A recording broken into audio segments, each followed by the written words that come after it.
आपने यह भी बताया, हठ योग तथा राजयोग के साथ यदि मंत्र योग और लय योग का अभ्यास नहीं करेंगे तो आसन प्राणायाम सिद्ध होने से मूलाधार में सिमटी चेतना शक्ति जागृत हो ऊर्ध्वगमन तो करेगी। इससे जिस जिस चक्र से प्राण ऊपर जाएंगे वहां से नीचे चेतना का अनुभव नहीं होगा। इससे जड़ता या मूर्छा तो आएगी, जड़ समाधि की स्थिति तो आ जाएगी।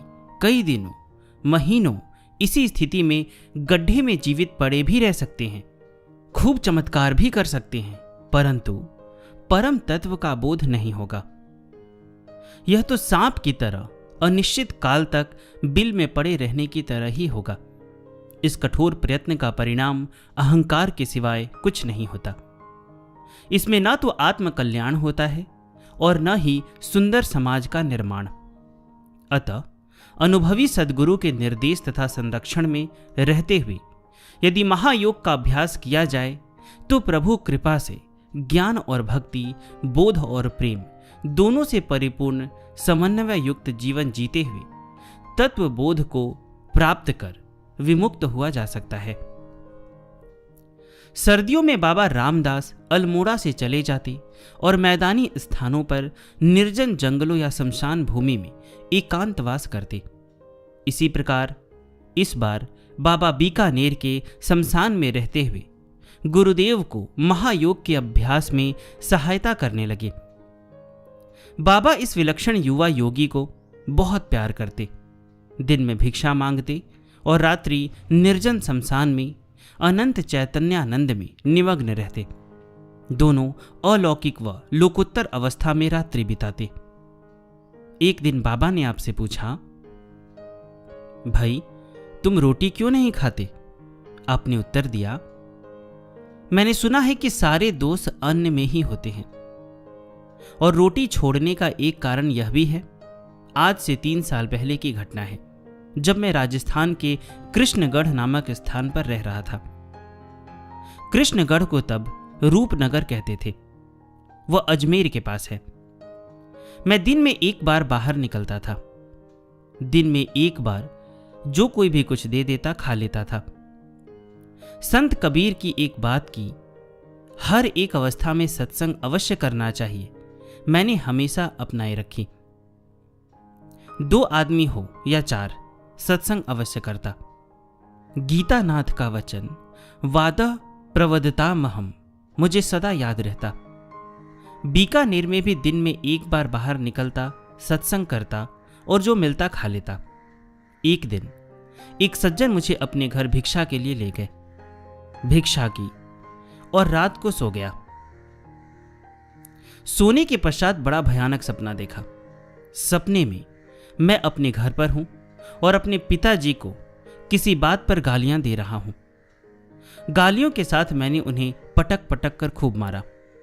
कुछ आदमियों ने मुझे कहा कि यह क्या कर रहा है तू? ऐसा सुनते ही आंख खुल गई। सपने को याद करके मैं कांप उठा। मेरी चीख निकल गई। रात भर बैठकर रोता रहा कि मेरी यह स्थिति, जबकि पिताजी के सामने मैं कभी बोलना तो दूर आंख उठाकर देखता तक नहीं था। मैंने शास्त्र में पढ़ा था कि स्वप्न चित्त के संस्कार से ही बनता है। इतना निकृष्ट संस्कार मुझ में कैसे आ सकता है? दूसरे दिन सायंकाल को जब लोग सत्संग करने आए तो मुझे उदास देखकर हैरान हो गए। मैंने उन्हें कहा, आप लोग जाओ, मैं एकांत चाहता हूं। उनमें से एक वृद्ध व्यक्ति ने कहा, हमें महाराज को उस दुष्ट व्यक्ति के घर भोजन खाने के लिए जाने नहीं देना चाहिए था। मेरे पूछने पर वह बोला, महाराज, कल जिसके घर आपने भोजन किया था वह महादुष्ट आदमी है। आपके खाने के 1 घंटा पूर्व उसने अपनी मां को बुरी तरह मारा था। जब मैंने यह सुना तो निश्चय किया कि आज से किसी के घर का अन्न नहीं खाना। मैंने सोचा, साधक का चित्त बड़ा कोमल होता है, बिल्कुल शुद्ध, जैसे सफेद वस्त्र पर जरा से धूल भी पड़ जाए तो दिखाई देती है। योगी जब अपनी साधना पूरी कर लेता है उस समय उसका पेट वैश्वानर होता है। जैसे आग में कुछ डाल दो तो वह जल जाता है, उससे उसकी ना हानि होती है ना लाभ, क्योंकि उस समय वह असंग होता है। लेकिन साधक की अवस्था बिल्कुल अलग होती है। साधक का सब कुछ अपने लिए होता है, दूसरों के लिए कुछ नहीं होता। यह सोचकर उस दिन से मैंने अन्न खाना छोड़ दिया। किसी ने फल दूध ला दिया तो खा पी लिया, और इन 3 वर्षों में मैं फलाहारी बाबा कहलाने लग गया। बाबा रामदास बोले, बेटे, अभी तो तुम्हें अच्छा लग रहा है। लोग कहते हैं फलाहारी बाबा है, अन्न बिल्कुल नहीं खाते। इनको 3 वर्ष हो गए अन्न छोड़े। ईमानदारी से बताओ, रस आता है ना इसमें? शायद आता होगा। बाबा बोले, जिस दिन तू अन्न खाना शुरू कर देगा लोग कहेंगे अब यह फलाहारी बाबा नहीं रहे, अब तो गिर गए, अन्न भी खाने लगे, लोगों के घर भी जाने लगे। क्या तुम समझते हो कि फलाहारी बाबा बनने से तुम्हारी मंजिल तय हो जाएगी? यह जो तेरी फलाहारी सुनने की भावना है, यह तेरे को जन्म भर बिना अन्न के तो रख देगी, लेकिन तुम अपने लक्ष्य से भ्रष्ट हो जाओगे। यह आदत छोड़ दो। महायोगी बाबा रामदास ने फलाहारी गुरुदेव को अधिकार युक्त वाणी से डांटते हुए कहा, देखो, दूधाहारी या फलाहारी बनने की कोशिश मत करो। तत्व बोध से कल्याण होता है, आडंबर से नहीं। क्या तुम ढकोलिया बाबा बनना चाहते हो? पाखंडी बनना चाहते हो? यह सब भगवत मार्ग में त्याज्य है। मेरे साथ चल, मैं तुम्हें अमृत खाना सिखाऊंगा। कहकर आपके हाथ में कमंडल थमा दिया और अपनी वह चमत्कारिक खोथड़ी जिसमें रोटी मांगकर लाते थे वह भी इन्हें थमा दी और आदेश दिया, जाओ, भिक्षा मांगकर जो मिले मधुकरी में वह पाओ, इससे अहम गलता है। जब तक तुम्हें यह बोध न हो जाए कि तुम शरीर से असंग हो, तब तक भिक्षा मांगते रहो। आपने पूछा, भगवान, मुझे मांगने की आदत नहीं है, बैठे बैठे लाकर कोई रोटी दे दे तो ठीक है। वह बोले, नहीं नहीं, हर एक व्यक्ति को कुछ करके खाना चाहिए। यदि तुमने सत्संग के बदले में रोटी खाई तो जगत की मजदूरी की और जगत ने मजदूरी दी, बात बराबर हो गई। लेकिन जब तुम 4 घर मांगोगे और मांग कर खाओगे तो अहम गलेगा। मधुकरी का अभिप्राय होता है जैसे मधुमक्खी एक निश्चित स्थान से नहीं अपितु विभिन्न स्थानों से फूल फल का सार युक्त रस एकत्रित कर उसे मीठी मधु में परिवर्तित कर देती है, ठीक उसी प्रकार साधु संत निश्चित स्थान से नहीं अपितु अनिश्चित व अपरिचित विभिन्न स्थानों से अपनी जरूरत की भिक्षा लेकर उसका पान करते हैं, तो वह अमृतमय प्रसाद तन मन बुद्धि को तृप्त कर तुष्टि पुष्टि प्रदान कर देता है। यही मधुकरी है। शिवाजी के गुरु समर्थ गुरु रामदास जी उनके विशाल साम्राज्य के आधार स्वरूप होते हुए भी स्वयं भिक्षा मांगकर मधुकरी से जीवन यापन करते थे। नारायण हरि के स्थान पर जय जय रघुबीर कहकर वह भिक्षा मांगते थे। एक बार भिक्षा मांगने वह अपने इस शिष्य शिवा के द्वार पर भी गए तो सम्राट शिवाजी ने एक कागज पर समस्त साम्राज्य लिखकर भिक्षा की झोली में डाल दिया था। गुरुदेव ने स्वीकार कर उसे प्रसाद रूप में शिवाजी को लौटाते हुए कहा, सिब्बा, अब यह साम्राज्य मैं तुम्हें अमानत के रूप में लौटा रहा हूं। तुम इसका रक्षण, परिपालन और संवर्धन करो। शिवाजी ने गुरु आज्ञा सिरोधार्य कर प्रसाद के रूप में पाए गए साम्राज्य के स्वामी नहीं अपितु सेवक के रूप में राज्य की सेवा करते हुए उसे सुराज में बदल दिया। श्री राम जय जय राम का यह सुप्रसिद्ध मंत्र इन्हीं समर्थ गुरु रामदास जी की देन है। इसके अतिरिक्त संत जन गुणग्राही होते हैं। वे जहां कहीं से भी सद्गुणों की प्राप्ति हो वहीं वहीं से संचय कर उन्हें धारण कर लेते हैं, जैसे दत्तात्रेय जी ने भी किया था। मधुकर सरिस संत गुणग्राही। इस प्रकार मधुकरी अर्थात भिक्षा तथा गुणों का संचय अर्थात गुणग्राही होना, ये उभयविध अभिप्राय है इस गोस्वामी जी की अर्धाली के। यही मधुकरी का सत्य स्वरूप है। महायोगी का आदेश सिरोधार्य कर महायोग के अभ्यासी हमारे गुरुदेव बावरा जी महाराज ने वह सिद्ध झोली कंधे पर डाल ली और कमंडल हाथ में पकड़ लिया। कुछ दिन तक बाबा के साथ साथ एक एक करके 4 घर से 4 रोटी ली और वहीं खड़े खड़े खा ली। अब से आपका भी नियम हो गया, 4 घर से नारायण हरि करके 4 रोटी की भिक्षा मांग वहीं खड़े खड़े उसे खाना। आप सदैव बाबा रामदास जी के चरण युगल को स्मरण कर कहते, महायोग की विद्या तथा मधुकरी की सीख देने वाले उन कृपालु बाबा ने मेरी दृष्टि ही बदल दी, जीवन धारा को एक अलग ही स्वरूप दे दिया। एकांगी नहीं अपितु पूर्ण जीवन जीने की विधा बता दी। भगवत भक्ति से युक्त बोधमय जीवन के साथ साथ अहम शून्य हो सरलता से संसार में विचरना सिखा दिया। ऐसे महायोगी आज भी गुफाओं में प्रशांत अवस्था में समाधिस्थ रहते हैं और अधिकारी विशेष पर कृपा कर जाते हैं। महायोगी बाबा रामदास जी ने एक और रहस्यमय शिक्षा देते हुए गुरुदेव को बताया कि साधन काल में केवल मात्र प्रभु तथा गुरु का ही आश्रय ग्रहण करना चाहिए। वे ही साधक के परम हितैषी होते हैं और सर्वविध संभाल करते हैं। उन्होंने अपनी योगाभ्यास समय के 2 अनुभव भी बताए जो अध्यात्म पथ के पथिकों के लिए प्रेरणीय है।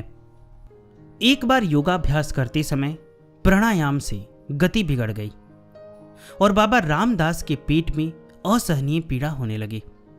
हिलना डुलना भी कठिन हो गया।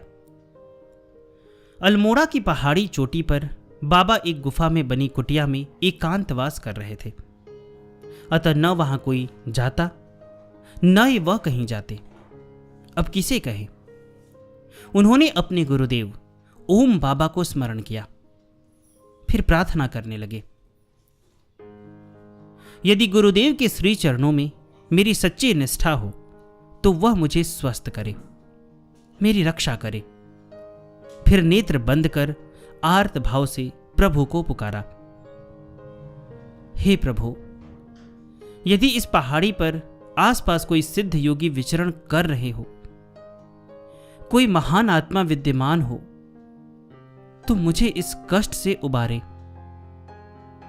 इतने में दोपहर के 12 बज गए। वह जैसे तैसे गुफा से बाहर निकले तो देखा कि कंबल ओढ़े एक महात्मा इनके पास आ रहे हैं। जैसे ही वह पास आए, उन्हें प्रणाम किया तो वह बोले, इस नीम के पेड़ पर चढ़कर जरा दातुन तोड़ दो। सोचा, असहनीय पेट दर्द, हिला तो जा नहीं रहा, ऊपर से पेड़ पर चढ़ना, और यह दोपहर 12 बजे इन महात्मा को दातुन की क्या आवश्यकता आ पड़ी। परंतु साधु महात्मा ने कहा है तो आज्ञा मान धीरे धीरे पेड़ पर चढ़ गए।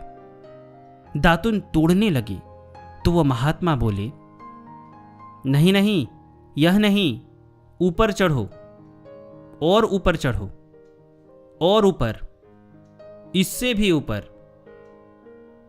वह नीचे खड़े आदेश देते रहे और अंतिम टहनी की पतली सी डंडी को तोड़ने का आदेश दिया। हां, इसे तोड़ो। बाबा रामदास जी डर गए कि यदि इसे तोड़ने को हाथ बढ़ाया तो हाथ पेड़ पर से छूट जाएंगे और वह नीचे गिरकर मर जाएंगे। परंतु महात्मा का आदेश है, चलो मर भी गए तो क्या। जैसे ही हाथ बढ़ाकर पतली टहनी वाली दातुन तोड़ने लगी, पांव नीचे लटक गए। दोनों हाथों से डाली पकड़े रखी, परंतु लटकते हुए ऐसी मुद्रा बन गई कि नाभि की नाड़ियां खिंच गई और उदरगत सारी वायु निकल गई। वह पूर्ण स्वस्थ हो गए। नीचे उतरे, पेट दर्द गायब था, जैसे कुछ हुआ ही ना हो। सद्गुरु या परमात्मा के सिवाय किसी भी अन्य का आश्रय न लेना ही अनन्यता है। ऐसी अनन्यता से ही परमात्मा रक्षा करते हैं। अब बाबा रामदास समझ गए कि दोपहर 12 बजे इन महापुरुष को कोई दातुन वातुन नहीं चाहिए थी, वह तो उन पर कृपा करने आए थे। अतः उन्हें प्रणाम कर आश्चर्य से देखा तो वह जोर से हंसते हुए बोले, जा साधना कर साधना, मुझे क्या देख रहा है, और चले गए। दूसरी घटना तब घटी जब बाबा रामदास जी ने राजयोग की सिद्धि प्राप्त की। राजयोग की सिद्धि के समय जब चेतना नीचे के चक्रों से ऊपर उठती जाती है तो नीचे के चक्र चेतना शून्य होने लगते हैं, शून्य होने लगते हैं। और जिस समय आज्ञा चक्र से चेतना गुरुदेव की कृपा से ब्रह्म चक्र में स्थापित होने लगती है, जीवत्व समाप्त प्राय हो जाता है और परम चैतन्य में लीन हो जाता है। चित्तगत सीमित चेतना असीम चेतना में लीन हो जाती है। तो ऐसी अवस्था में अहम के न होने से वापस आने की सुध नहीं रहती। ऐसे में महीनों योगी पड़े रहते हैं। उस अवस्था से वापस आना उनके अपने वश में नहीं होता। तब सद्गुरुदेव ही वहां से उस योगी को वापस लाते हैं। गुरु कृपा से चेतना तो वापस आ जाती है, परंतु शरीर शिथिल हो जाता है, आंतें ढीली हो जाती है, तालु स्थान बिल्कुल पिलपिला और कोमल हो जाता है। ऐसे में शिष्य या भक्त लोग ही देह की संभाल करते हैं। इस समय दूध, घी, मुनक्का आदि के द्वारा योगी के शरीर को संभालना होता है। बाबा रामदास जी एकांतवास के प्रेमी थे। वह किसी को भी न तो शिष्य बनाते और न ही पास आने देते थे। अब इस परम सिद्ध समाधि अवस्था में महायोगी राज 7 दिनों तक कुटिया में ही पड़े रहे। जब 7 दिन बाद होश आया तो शरीर की विचित्र स्थिति थी, परंतु जिन वस्तुओं की आवश्यकता थी उन्हें गुफा में कौन दे सकता था। तभी किसी ने गुफा का द्वार खटखटाया। महायोगी ने लेटे लेटे घिसटते हुए बड़ी मुश्किल से द्वार खोला तो देखा कि सामने एक व्यक्ति खड़ा था। उसके साथ एक मोटिया अर्थात बोझा ढोने वाला खूब सारा सामान लेकर खड़ा था, जिसमें बादाम, मुनक्का, सौंठ, किशमिश, गाय के घी का टीन आदि थे। बाबा ने पूछा, कौन हो तुम और ये सब किस लिए लाए हो? वह व्यक्ति चरणों में गिर गया, हाथ जोड़े रोते हुए बोला, गुरुदेव, मैं आपका शिष्य हूं। आपने याद किया था तो मैं श्री चरणों में उपस्थित हुआ हूं। योगीराज हैरान थे कि जीवन भर उन्होंने कोई शिष्य बनाया नहीं, तो यह कौन है? वह युवक बोला, प्रभु, मैं पूना का रहने वाला हूं। मैं बंबई से पूना रेल से वापस आ रहा था कि रात को मेरे सपने में आ पाए और बोले कि अल्मोड़ा में गुफा की इतने नंबर कुटिया में यह सब सामान लेकर जल्दी से पहुंच जाओ। तो मैं यह सब लेकर आपके पास आया हूं। यह कहानी सुनाकर बाबा रामदास जी ने गुरुदेव बावरा जी महाराज को बताया, परमात्मा अथवा गुरु ही स्वयं अपने भक्त या शिष्य की रक्षा करते हैं और जब जहां जिस भी चीज की जरूरत हो बिना कहे उसकी व्यवस्था कर देते हैं। अतः सभी का परमाश्रय, परमाधार, परमात्मा स्वरूप में गुरु और गुरु रूप में साक्षात वह परमात्मा ही होते हैं। इनके अतिरिक्त किसी दूसरे का आश्रय लेना अबोधता है। यह बाबा रामदास बड़े ही अनूठे संत थे। एक बार करपात्री जी महाराज लक्ष्य चंडी यज्ञ करवा रहे थे। उन्हें जब पता चला कि बाबा रामदास जी यहीं हैं, तो वह उनको मिलने चले गए। बाबा रामदास को पता चल गया कि करपात्री जी आ रहे हैं, तो वह सूट बूट पहनकर टाई लगाकर गुफा से बाहर आ गए। जब स्वामी करपात्री जी आए तो बाबा ने उन्हें दंडवत किया। करपात्री जी ने उन्हें आशीर्वाद देकर पूछा, यहां एक संत रहते हैं, आज मैं उनके दर्शन के लिए आया हूं। बाबा ने कहा, भगवान, वह इस समय मिल नहीं सकते, ध्यान में है। करपात्री जी वहीं से लौट गए। लोगों ने जब पूछा कि दर्शन कर आए, तो वह बोले, नहीं, वह थे ही नहीं, उनका भक्त था। लोगों ने सारी बातें सुनकर कहा, महाराज, वह स्वयं ही थे। नहीं, वह तो सूट बूट टाई पहने हुए थे। करपात्री जी ने कहा तो लोगों ने बताया कि वह ऐसे ही रहते हैं, अपनी ही मौज में रहते हैं, वह महायोगी। एक दिन बाबा बाजार जाकर गर्म सूट सिलवा कर ले आए। अब गर्म सूट पहनकर भिक्षा में जाते, नारायण हरि करते तथा 4 रोटी मांगकर खा लेते। एक दिन उदयपुर वाले जज जेठमल जी उनके पास गए तो देखा कि वह कोट पतलून टाई सब जलाने लगे थे। जेठमल जी ने प्रणाम कर पूछा, बाबा, यह क्या कर रहे हो? यज्ञ कर रहा हूं, वह बोले। तो जेठमल जी ने कहा, किसी को दे देते, क्या तुम इसे पहनोगे? बाबा ने पूछा तो वह बोले, आपका प्रसाद है, क्यों नहीं पहनूंगा। बाबा ने ज्यों ही कोट को उठाकर झाड़ा तो उसमें से आग की चिंगारियां निकली और सब वस्त्र उसी में भस्म हो गए। ऐसे अनूठे महायोगी थे बाबा रामदास जी, जिन्होंने हमारे गुरुदेव को महायोग की शिक्षा दीक्षा दी और महायोग के अभ्यास से गुरुदेव ने भी योग की सर्वोच्च अवस्था प्राप्त की।